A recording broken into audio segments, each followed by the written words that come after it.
Juelito TV Official. Okay, so yun.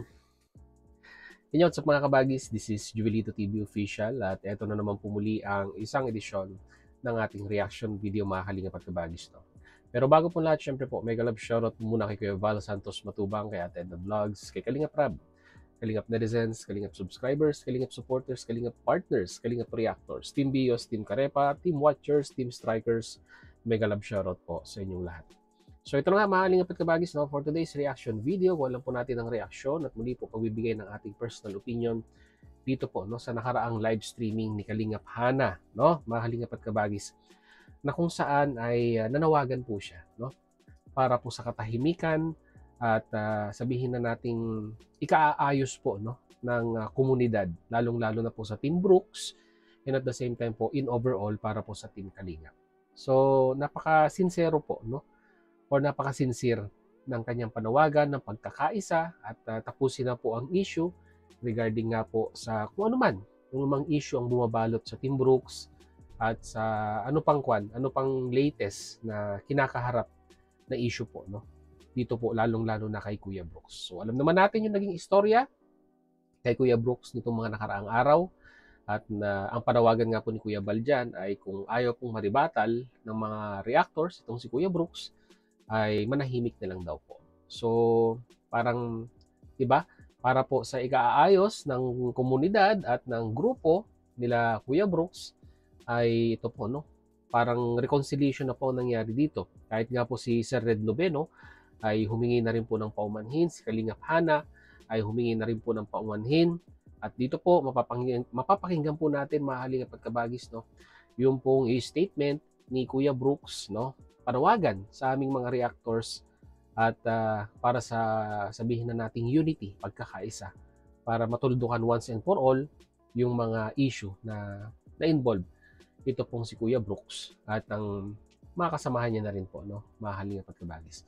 So huwag na natin patagalin, mga kalingap at kabagis, no. Ang video pong ito ay likha, no, ni Kalingap Hana at ito po, panoorin po natin at gawin po natin ng reaction video. Narito po yun. Kuya Brooks, ikaw dapat ang tumaharap sa kanila.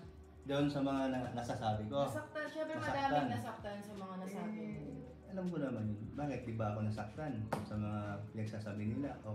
Okay. I-take consideration po din natin, mga kalingap at kabagay sa mga viewers po, no. Na si Kuya Brooks ay tao din po, no? So may damdamin din pong nasasaktan yan. Sa dinami-dami po ng ibinato na akusasyon, no, regarding kay Kuya Brooks, ay normal lang sa isang individual ang masaktan. Kaya hindi rin po natin masisisi, mga kalingap at kabagay, si Kuya Brooks na hindi yung kumbaga parang kikimkimin lang, no, yung sama ng loob, di ba? Kumbaga tayo po ay may kanya-kanyang level kung paano po natin nahahawakan or nahahandle yung tinatawag po nating stress level, no. So si Kuya Brooks talagang siguro po at that time ay naging compulsive sa kanyang feelings at yun po, no, nakakapagsabi po siya ng mga bagay-bagay. Kaya minsan ilagay din po natin ang ating sarili sa katayuan ni Kuya Brooks na tao lamang po siya, no, na meron pong damdaming nasasaktan, ika nga, no. So pagpatuloy po natin. Tapos na yan, tapusin na natin to. Pakiusap po sa mga reactor, tapusin na natin to. Huwag na kayong salita lang di maganda sa akin. Yun lang naman po, no? Napakasimple lang ng panawagan ni Kuya Brooks. Tapusin na natin to at huwag nang magsasalita ng hindi maganda kay Kuya Brooks, no? So sa tingin ko naman po ay medyo laylo na si Kuya Brooks kasi yung recent na live streaming niya ay pampagood vibes na lamang po, no? At balik sa normal, ika nga, no?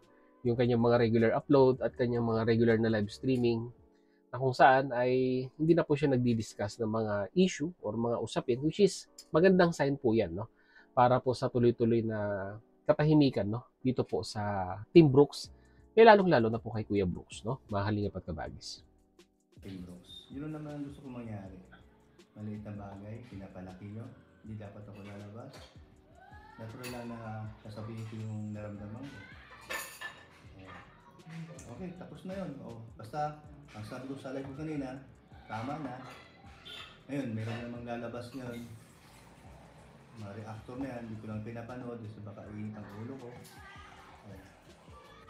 Sana yung nag-comment doon na nanonood sa live ngayon, sa mga ayaw sa amin ng Team Brooks, ayaw sa amin, dahil hindi ko alam kung bakit. Mag-comment kayo na tama na, huwag yung nantirahin si Brooks at Team Brooks. Para may pakinabang naman yung mga iba dyan. Para ako, hindi na ako uulit. Nasabihin ko na ayaw ko na, tapos na, tapos sa sunod na araw, titira na naman ako dahil hindi ko na matiis ang sinasabi nila. Yun lang. Kung naman hindi na mag-content sa amin, ang topic nila tungkol sa aming trabaho. Huwag nang haluan na kami, pati pagkain namin, pati yung mga ginagawa namin, films namin, halos kaiburan lang namin laman ng loob o yung ano, yung mga hindi dapat sabihin, nasasabi nila. Personal na yun eh. Saka yung ano, yung mga pagmumura ninyo sa amin. Diba? Pangit ba ganyan? O, tama na. Ayusin na natin to. O yung mga galit sa akin, mga nagmamahal kay Joy. Iniisip nyo, si Joy, inaaway ko. Hindi nyo naintindihan yun. O, lahat tayo meron tayong ugali na lumalabas na hindi maganda. Ako ganun din. Kayo ganun din. Pero tayo. O, kung lang naman ang parating sa inyo na walang issue doon na paninira. Okay. So, wait. May ads. Tapusin na lang natin yung statement ni Kuya Brooks bago natin reactionan. Tama na. Sorry na sa inyo kung kayo nasaktan. Basta pangako ko na huwag na sanang magkaroon ng panibagong issue at magpipista na lang tayo ng mga ibang reactor dyan na walang ginawa kundi manira. Yun naman ang ayaw ko sa iba eh. Basta yung mga buster dyan, pasensya na kayo. Yung mga ayaw sa akin, pasensya na kayo. Kasi ako naman eh, may araw din na kalaban din ako. May araw din na may saltik ang utak ko. So, pare-pareho lang tayo, may mga ugali di maganda. So, kung ako naman nagagalit sa inyo, magsasabi ako ng totoo, sabihin nyo, gawa-gawa ko ng istorya. Tapos, ibig sabihin, kayo lang tama. Wala naman. O basta wala na, tapos na. Sorry na lahat. Wala na tayo pag-usapan, kundi good vibes na lang. Sunod mo life, good vibes na lang. Yes, balik mo ang... Okay, no? Mga kalingap at kabagis, no? Straightforward yung sagot ni Kuya Brooks at panawagan, no? Sa mga reactors, sa mga bashers na patuloy pong sabihin na natin, yung sinabi niya noon na hinihilamusan ang Team Brooks, no? Na lagi pong hinihilamusan ang Team Brooks at nahahanapan po ng mali, no? So, ito, nakipag-reconcile na si Kuya Brooks, di ba? Humingi na ng pasensya sa mga viewers, sa mga kapwa ko po reactors na tapusin na po ang gulo at wag na sanang maulit, no? Yung mga ganitong klase ng balitaktakan, lalong-lalo na po sa Team Brooks, no? Ang ganda sa akin lang, no, mga kalingap at kabagis, no? Maganda po, no? Maganda po yung simulain ni Kuya Brooks na tapusin na po ang issue at humingi na po ng pasensya, no? So, in behalf, para sa akin po, no? In behalf of the community and ng mga reactors, no? Kung hindi man masabi, no? In general, ay kami rin po, no? Kung sa tingin po ni Kuya Brooks ay may nagawa kaming kamalian or kalabisan sa aming paggawa ng reaction video, ay kami rin po ay humihingi ng pasensya kay Kuya Brooks, no? At yun na lang ang may papayo ko kay Kuya Brooks, no? Kung na lang po tayo, iwas na lang po tayo sa mga issue para hindi po tayo mapag-usapan ng mga reactors, no? Hangga't maaari, kung merong issue diyan, wag na nating sausawan, no? Mag-concentrate na lang po tayo sa charity, kung ano man yung nakagis na nating daily routine, lalong-lalo na sa pagtulong, no? Marami namang sponsor si Kuya Brooks na willing na suportahan ng kanyang programa, mag-focus na lang po tayo doon, no? Huwag na po tayong makisawsaw sa mga issue, no? At sa tingin ko naman po, kung walang issue mapag-uusapan regarding kay Kuya Brooks, ay walang magre-reaction, no? Mga kalingap at kabagis, no?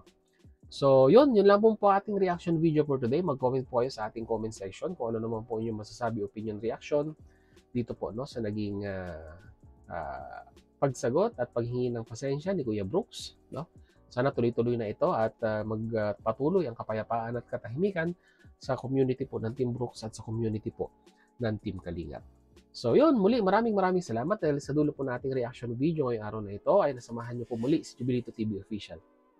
Muli po, mapalala po ang inyong host sa mga hindi po na-subscribe sa channel po ni Jubilito TV Official. Ayan po. Subscribe nyo na po mga Kalingap at Kabagis. So hanggang dito na lang. Once again, this is Jubilito TV Official, proud member po ng Team Koos at ng Team Bios. As always, yung mga Kalingap at Kabagis. Peace, God first. God bless po. Bye-bye!